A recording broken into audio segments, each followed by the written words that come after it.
the north, and he would be at war.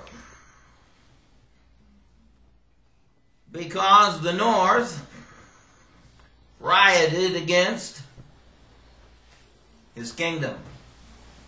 And he went up to put a hook in the jaw. That is 38 and 39 of the book of Ezekiel said this was going to be. Okay. So as we're looking at what God is talking about, He's explaining to us, I hate mystical Babylon, religious forms contrary to God. I hate Babylon, its foundation place, from whence it come. I have pronounced judgment upon it from the beginning. It hasn't fallen yet, but just because it hasn't fallen yet, doesn't mean it ain't gonna. it's going to come. Towards the end. Now, you just said that it's Satan that is at war with Russia. You said Antichrist. Because when the Soviet Union fell,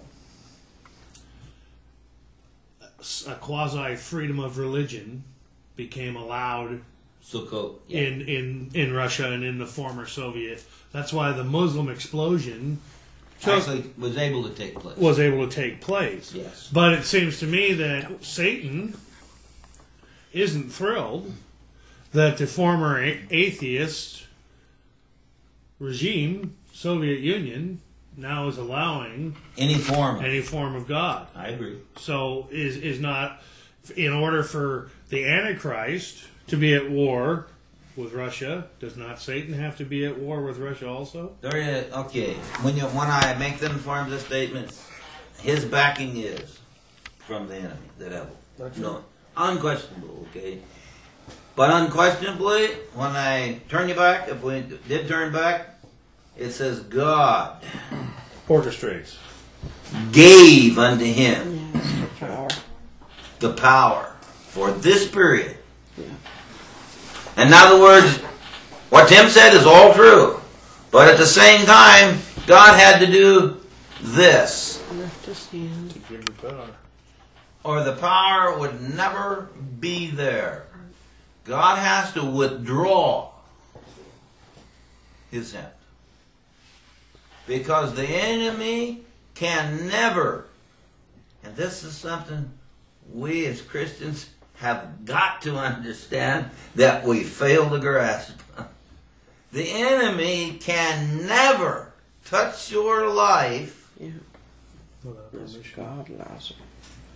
Unless God allows it. I talk to people, well, the enemy pestered me all week. Huh? Why'd you let him? He's supposed to be under your feet. Second of all, he didn't pester you any more than God let him pester you. If you stay under God. If you're standing in the Lord. That's the point I'm making. You can't be pestered. So, if I'm standing in God, I won't be under the terminology pestered. That's right. That doesn't mean he's not there. That's right. Doesn't mean it's not happening. It's just, I won't be bugged. That's right. Okay? Because my authority in God is to be rooted, grounded. Okay? So as I'm teaching, all these things are so wonderful to understand. My own life. When I'm allowing something to bug me, I don't look around to see what's bugging me. I look at me. Because why I'm bugged isn't from the outside. It's from the inside. That's right. I hate that, but it's still true. It makes me upset, but it's still true. And so where I've got to check is inside. It's in here. See what? So as I'm teaching, Job was never tested one step beyond where God had set the boundary. That's right. Not one step. Because he couldn't be. God loves you and cares. And he said, I'll never allow you to be tested above that which you're able. He's sufficient. Okay. Amen. So as we're studying, we're looking at these drastic things. Why does God want us to know all about them? I'm not even going to be here. I've been told that over and over and over. Don't bother me with that, Wilber. I'm not going to be here when it comes. Oh, you sure? If you don't study it and know about it, you might just be here. That's right. Well, I don't like that thought. Well, the Bible said, study to show yourself approved unto God, a workman that needeth not be ashamed, rightly dividing the words of truth. You're not studying to show yourself approved unto me. That's what you got to remember. No matter how much you study and what you're working at knowing, you're not studying to prove to me you know. You're studying between you and the Lord. Do I like to be able to hear you understand and know the words? Yes, because it gives me the great, wonderful feeling of knowing you know, in whom you are believed, and am persuaded that he is able to keep that which he has committed unto you against that day. I want you to know, but you do the studying to have yourself approved unto God. So when you are a little short on your study, I'm going to use a real drastic term. There's no skin off of my nose. But it may be skin off of your nose between you and God. But it won't be off of mine.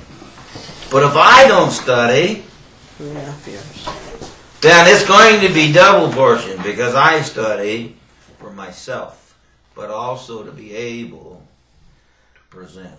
You know, it's people say, well, I'm not going to be here. Why should I go through all this effort to study this? The thing is, I don't prepare for departure after I've left. If you prepare for departure after you leave, you forget a lot of things and you don't know what you're doing. You know, this morning we were getting ready for church. Normally we get ready earlier, but we slept in. We get ready for church an hour or so before we leave, so that when we leave, everything's taken care of. You don't wait till it's church. I'm not looking at you, Rob. You don't wait till it's church before you start. You get ready beforehand. That's why we're doing this. We're not trying to, study this Bible so that when we get to heaven we can give fabulous Bible studies. We'll know it then. We're not, I don't make these comments I make about Russia and Muslims and this and that because I'm such a brainiac. It's that Jesus told us to be wise and to see and know the seasons. He said in Matthew 24, we can't know the day, but we can know the times, and we need to know the times.